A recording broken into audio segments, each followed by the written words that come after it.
남포교회 박영선 목사님 은퇴하셨죠. 그리고 100주년 기념교회 이재철 목사님 은퇴하셨죠. 사랑의 교회 옥하는 목사님 은퇴하셨고 소천하셨죠. 이 어른 목사님들을 저는 가장 존경합니다. 이 세 분을 가장 존경합니다. 왜냐? 그분들의 어떤 설교도 설교지만 그분들을 흔들리지 않는 중심, 하나님을 향한 흔들리지 않는 그 마음의 그 중심, 그것을 따라가는 것조차 벅차다 느껴질 정도로 흔들지 않는 그 믿음의 그 중심을 존경합니다. 바라기는 저와 여러분 이 시간 그와 같이 좌로나 우로나 치우치지 않는 이 믿음의 중심을 가진 하나님을 진실되이 따르는 주의 종들 되시기를 주의 이름으로 축원드립니다. 우리 오늘 본문을 통해서 거대한 하나의 그 흐름에 맞서는 그런 조그만 바위와 같은 그런 심정이 되는 저와 여러분이 되기를 저는 진심으로 소원합니다. 여러분, 우리 사람은 무엇으로 사는가? 라는 책이 있죠. 톨스토이, 러시아 대문호 톨스토이의 작품인데 짧은 소설입니다. 길지 않습니다. 내 사람은 무엇으로 사는가라는 이 제목을 사람이 살게 하는 것은 무엇인가? 바꿔도 무방하지 않을까 생각하는데 바로 오늘 본문에서 우리가 만나게 되는 주제이기도 합니다. 무엇으로 사는가? 무엇을 위해 톨스토이의 이 무엇으로 사는가 작품은 무엇을 위해 살아야 되는가를 논하는 것이 아닙니다. 무엇으로 사느냐를 논하고 있다.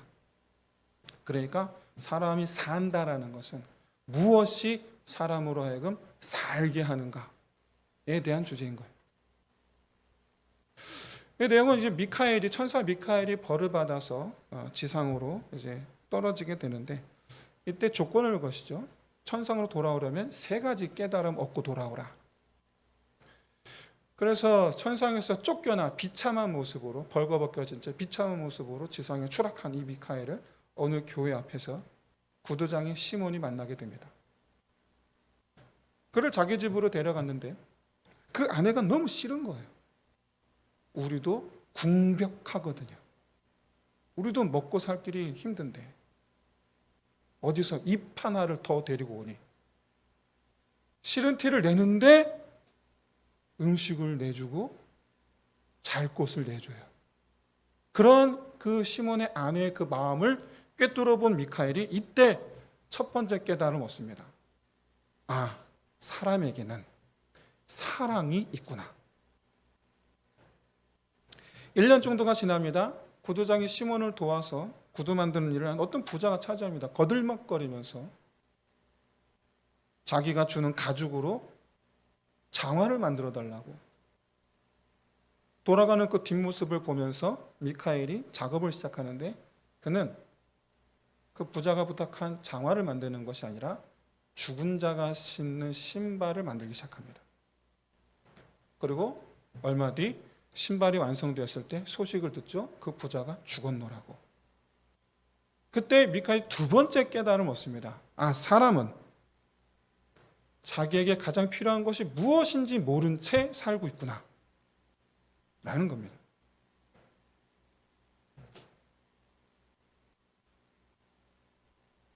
그렇게 또 1년이 지난 어느 날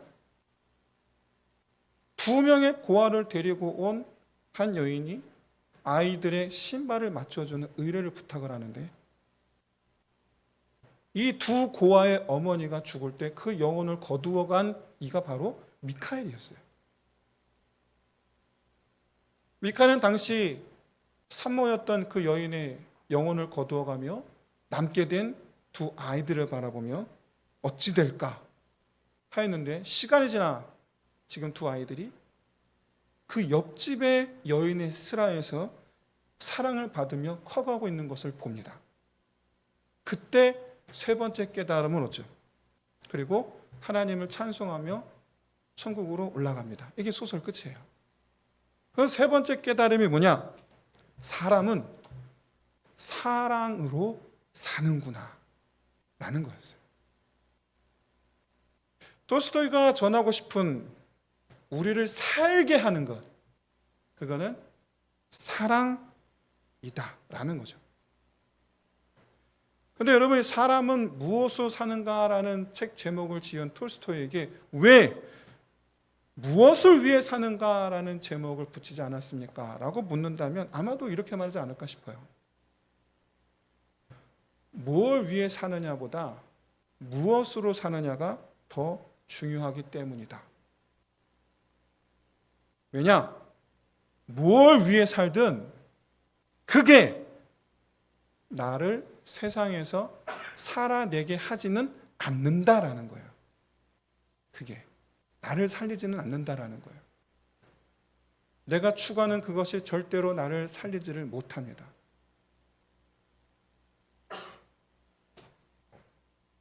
우리를 살게 하는 것은, 그렇다면 나를 살게 하는 것이 무엇인가? 그걸 아는 것이 지혜로운 사람인 줄로 믿습니다. 나를 살게 하는 것이 뭐냐? 사실 이 소설에서 말하고 있지는 않지만 사실 톨스토이가 말하고 싶었던 우리를 살게 하는 그 사랑, 그 사랑의 정체는 바로 예수의 사랑이죠. 예수의 사랑으로 우리가 살 수 있다라는 거죠. 이런 우리를 살게 하는, 우리를 향한 예수님의 그 사랑의 그 깊이를 알린 사건이 십자가 사건이죠. 하나님께서 모멸을, 오늘 마지막 찬양, 사실 저는 몰랐던 찬양이에요. 제가 웬만한 찬양은 다 아는데 모르는 찬양이었어요. 갈수록 영성 깊어지고 있는 우리 카이로스 찬양팀입니다. 가사에 은혜 받았어요. 뒤에 앉아서 오늘 설교인데 알고 하신 것 같아. 그렇죠? 그렇다고 해요, 빨리. 감동받았습니다. 하나님께서 모멸을 견디시면서까지 사랑하는 이를 위해 대신 죽음의 길을 걸어가신 사건, 그게 십자가 아닙니까? 나 살리려고 대신 죽으신 거. 그런데 이 사건의 그 시작이 오늘 본문인데, 오늘 본문에는 이 사랑을 간직하신 분을 대하는 사람들은 무엇으로 살아야 하는가를 아는 사람들이 아니라 무엇을 위해 살아야 하는가에 몰두한 사람들이 등장합니다. 그 대표가 누구냐? 대제사장 안나스입니다.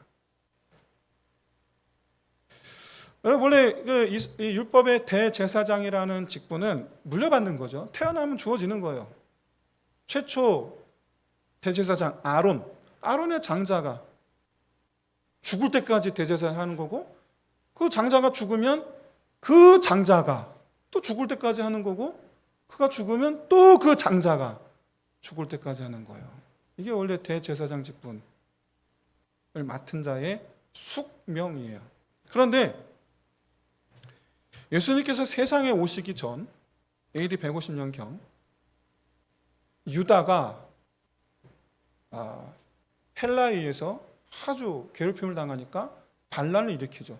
그 반란을 일으켰던 주동자가 제사장이었어요. 당시 제사장 마카비죠. 그래서 유다가 독립국가를 만듭니다. 성경에 없는 얘기예요. 마카비 왕조예요. 제사장에 의한 나라, 제사장이 다스리는 나라. 근데 그 제사장이 다스리는 나라를 누가 정복했습니까? 로마가 정복했죠. 그래서 로마가 제사장 왕조를 무너뜨렸기 때문에 이 유다라는 나라를 지배하는 제사장, 또다시 제사장을 중심으로 반란을 일으킬까 하여 대제사장직을 로마 황제가 임명하게 됩니다. 그 빈틈을 다 돈을 주고 대제사장직을 산 사람이 안나스예요. 안나스. 안나스는 AD 6년에서 15년까지 9년간 대제사장직에 있었습니다.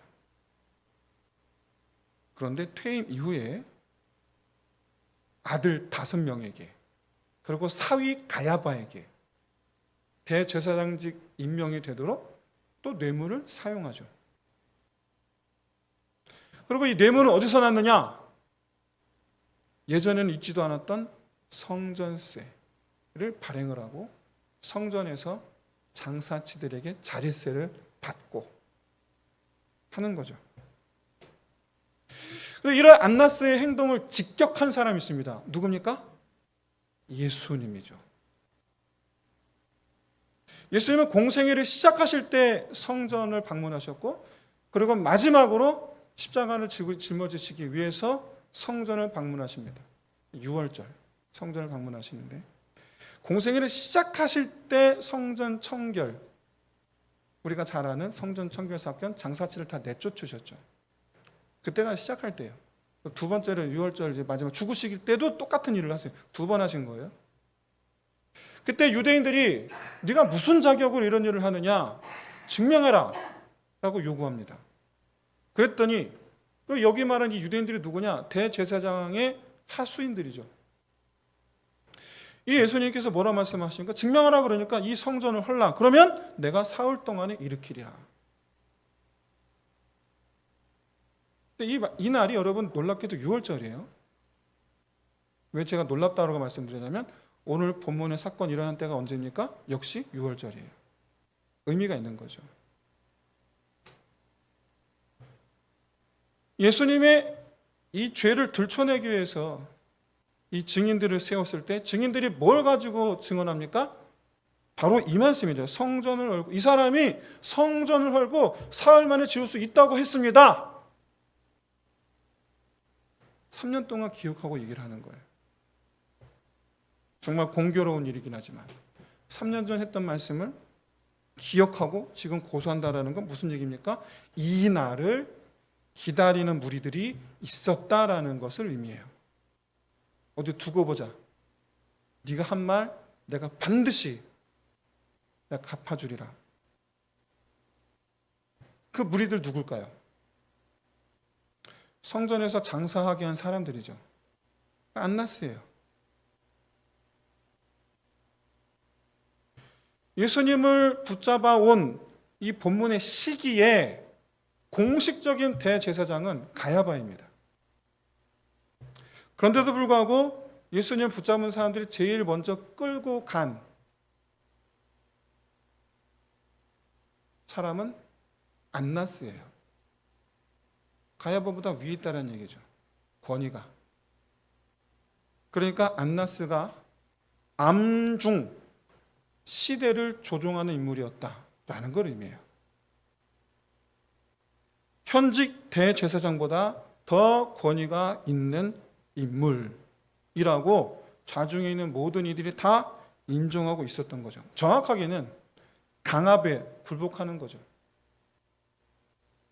그만큼 이 안나스는 커튼 뒤에서 정사를, 유다를 쥐락펴락하는 인물이었다라는 걸 보여줘요. 그런 안나스에게 물어봅시다. 당신은 무엇을 위해 살고 있습니까? 여러분, 안나스가 왜 돈을 주고 대제사장직을 살았을까요? 그는 분명히 유다만이 갖고 있는 특징을 알았기 때문이에요. 유다만이 갖고 있는 특징. 어떤 나라도 이런 거 없어요. 오직 유다만이.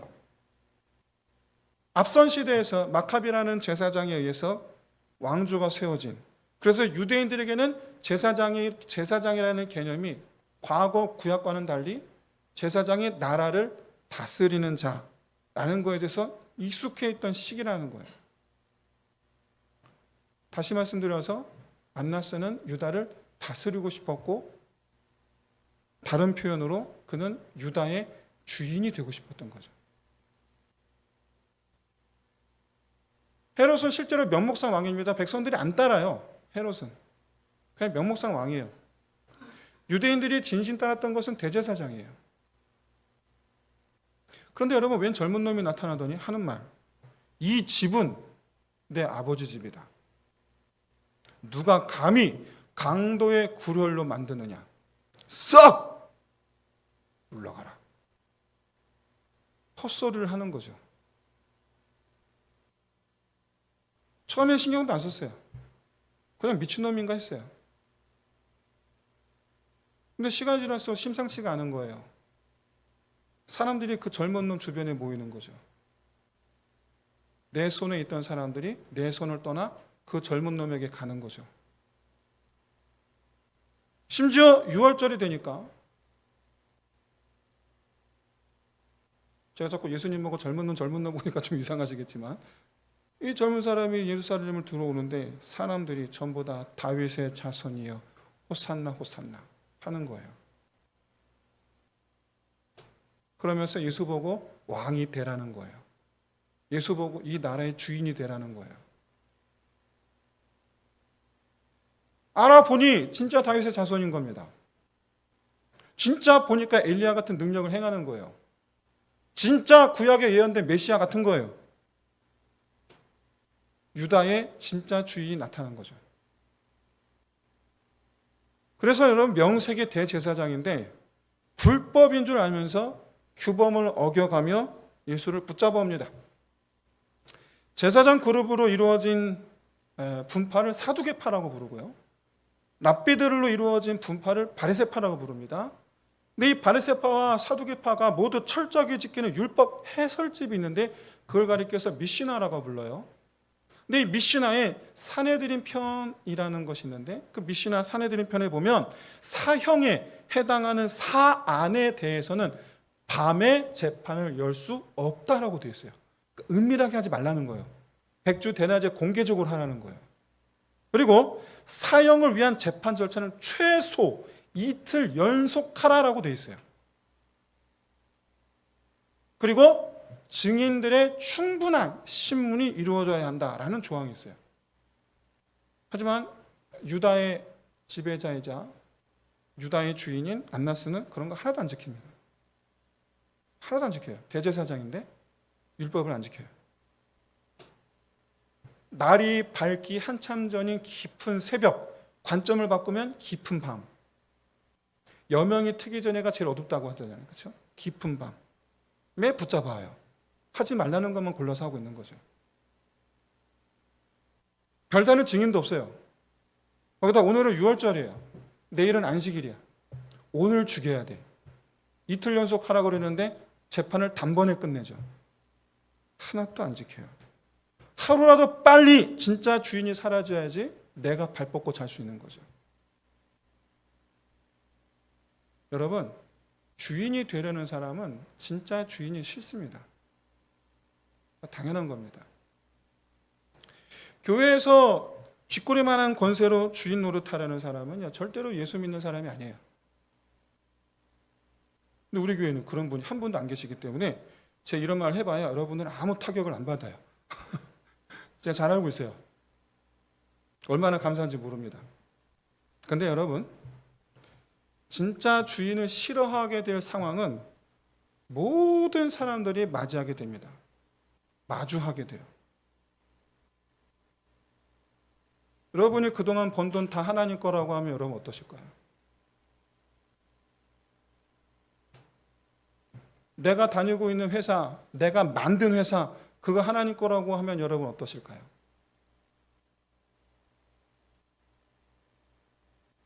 근데 이런 정도는 맞습니다. 믿습니다. 하는 분들이 계세요. 보면 믿음이 참 좋으신 분들이 계세요. 그러면 여러분 이건 어떤가요? 네 생명이 내 것이다.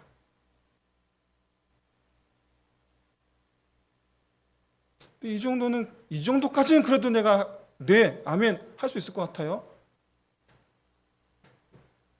네 자식 생명도 내 거다. 이건 어떻습니까? 이건 우리는 그냥 알게 모르게 주인 되신 주님을 그래서 부정하며 살아요. 아니요, 내 거예요. 아니요, 내 거예요. 자기 것처럼 살아가고 자기 것 삼으려고 살아요. 우리는 인생을 살아가는 우리의 중심은 나 뭘 위해 살지? 여기에 초점이 맞춰져 있어요. 그래서 여러분 신앙생활하는 거 점점 어려워지는 겁니다. 그래서 왜냐? 처음 예수님을 만났을 땐 말이죠. 나를 사랑하시는 하나님, 나를 얼마나 사랑하시는가 이걸 알아가는 기쁨이 얼마나 충만한지 몰라요. 그런데 점점 나를 사랑하시는 하나님을 알아가는 것이 아니라 이제 어느 정도 날 이만큼 사랑하시는 하나님이시구나 알게 되면 그 다음에 또 다른 하나님의 면모를 만나게 되죠. 뭡니까? 나를 주장하시려는 하나님을 이제 서서히 만나기 시작해요.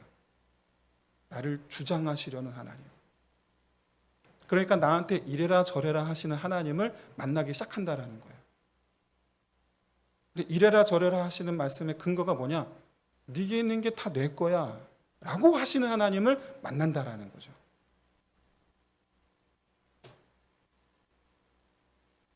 그래서 그때부터 내어 맡김, 하나님께 내어 맡김, 내 생명까지도 내어 맡김의 신앙의 단계로 나아가는 것을 성경에서 요구한다라는 걸 알지만 못하고 있죠. 못 가요. 제가 서두에 말씀드렸던 박영선 목사님, 이재철 목사님, 옥하는 목사님, 그분들의 그 신앙의 중심이 이거였어요. 나의 주인 되신 여호와, 나의 주인 되신 여호와.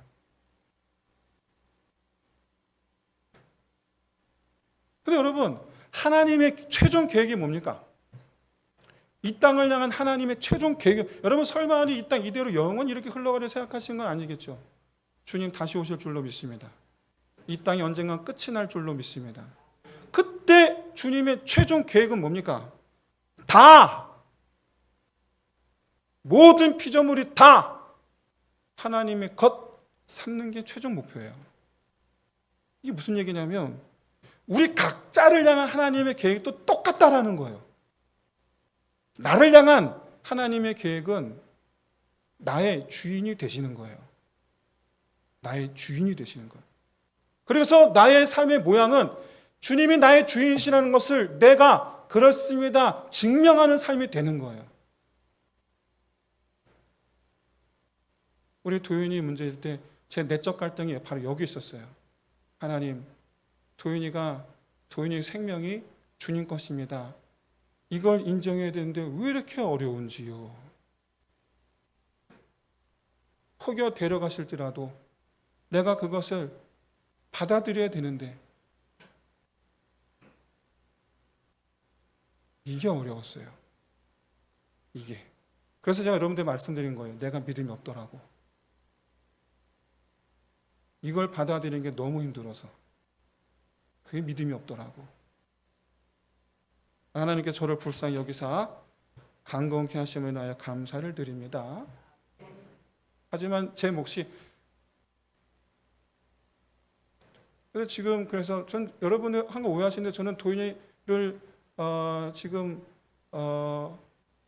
아끼고 하지 않습니다. 절대로 그러지 않습니다. 여러분 오해하지 마십시오.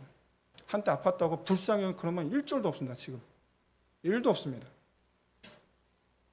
그것도 미워하지는 않습니다만 제 마음에 아버지의 정을 쌓기보다 네가 이제는 하나님의 종이 되어야 된다.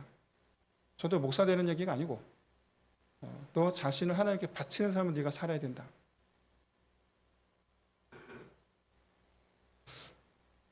제 생각은 될지는 잘 모르겠지만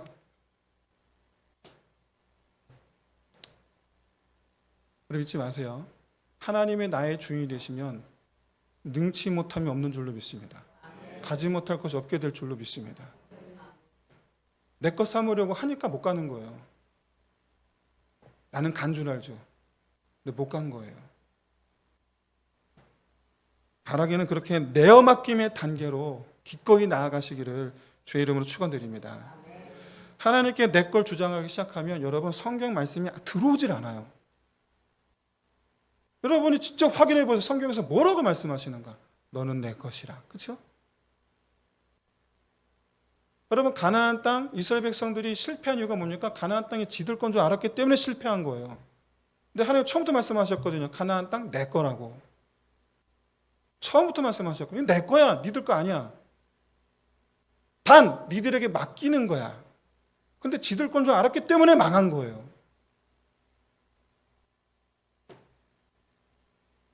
내 거를 주장하기 시작하면 하나님 말씀을 거부하게 됩니다. 난 그렇게 생각하지 않아요. 내가 옳다고 여기기 시작합니다. 귀에 들어오지 않는 건 물론이고 내 심령의 말씀이 사라져가니 내 심령이 메말라가기 시작합니다. 하나님과 거리감이 생기고 내 영혼이 죽어가기 시작하는 거죠. 여러분 상식적으로 생각해 보세요. 여러분이 하나님이시라면 자기에게 있는 것이 다 하나님의 것이라고 인정하는 이에게 더 많은 것을 베푸시겠습니까? 아니면 인정하지 않는 이에게 많은 것을 베푸시겠습니까? 이게 이해가 안 되시면 우리 자녀들하고 관계를 한번 생각해 보세요. 마치 맡겨놓은 것처럼 내 몫을 내놓으라고 하는 자식과 이거 다 아버지 거죠. 아버지 위해서 쓸게요. 누가 사달라고 했어요? 근데 와서 자동차 사다 주고. 여러분 과연 어떤 아들에게 더 주시겠습니까? 정말 단순하게 짝이 없는 이 진리를 깨달으시기를 주의 이름 축원드립니다. 정말 단순하게 짝이 없는 진리예요. 이거는 두 번 생각할 것도 없는 그런 진리예요. 내가 겪어보면 알아요. 아버지가 돼서 부모가 자식일 때 입장은 잘 모르죠. 근데 부모가 돼보세요. 자식이 하는 모양을 한번 보세요. 그러면 그때 하나님 마음이 깨달아지기 시작해요. 그때 여러분 사실 5일 전만 해도 예루살렘은 온통 호산나를 외쳤어요. 예수님이 긍정적이었어요. 환호했어요. 근데 불과 5일 만에 예루살렘 분위기가 완전히 바뀐 거예요. 불과 5일 만에. 첫째 날 주일이었습니다. 호산나를 외치며 예수님 입성하셨죠. 둘째 날 월요일이죠. 처음 공생애 사역하시던 때는 성전에 들어가 성전 청결 작업을 하시죠. 그리고 셋째 날 화요일입니다. 바리새인들과 변론하세요. 그러면서 그때 저주하시죠. 이 독사의 자식들아. 화가 있을진저. 수요일에 어떤 일이 일어났습니까? 향유 옥합 사건이 있어요. 그리고 이때 보이지 않는 곳 다른 곳에서 대제사장들과 바리새인들이 암중 모의를 합니다. 죽이자. 그리고 다섯째 날 목요일 날 우리가 잘 아는 성만찬이 있었고 이 성만찬이 이제 여섯째 날 십자가 사건까지 쭉 이어지죠. 이 예수님의 행적을 볼 때에 예루살렘 분위기가 그러니까 일반 유대인들의 그 분위기가 예수님에게 적대적이 될 만한 사건은 하나도 없었어요. 그런데 빌라도의 법정에 서신 순간 예루살렘 분위기는 예수에 대한 적대감이 최고조에 이르러 있었어요. 이미 이르러 있었어요. 이미. 누가 조장한 거죠? 누굽니까?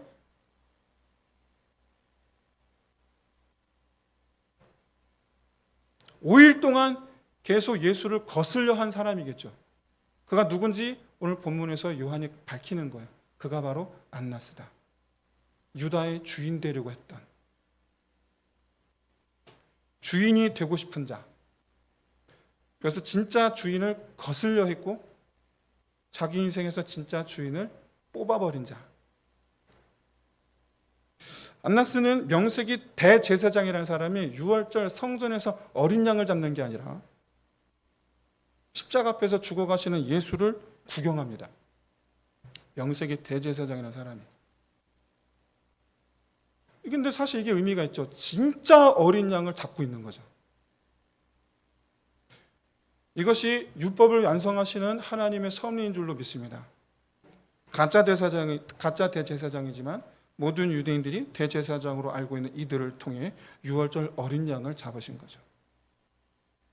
이제 말씀을 마치겠습니다. 우리 오늘 아주 중요한 질문을 우리 자신에게 던져볼 수 있으시길 바랍니다. 아주 큰 흐름, 거센 흐름은 이거예요. 네가 주인이다.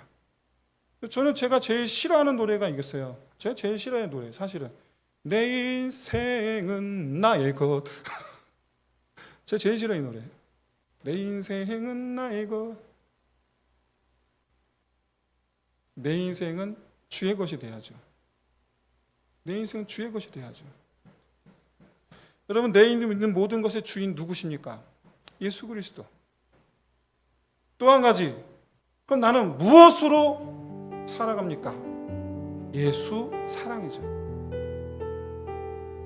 나를 사랑하신 주님의 그 사랑으로 사는 거고, 또 내가 그 주님을 사랑하는 그 사랑으로 살아가는 저 여러분 되시기를 주의 이름으로 축원드립니다.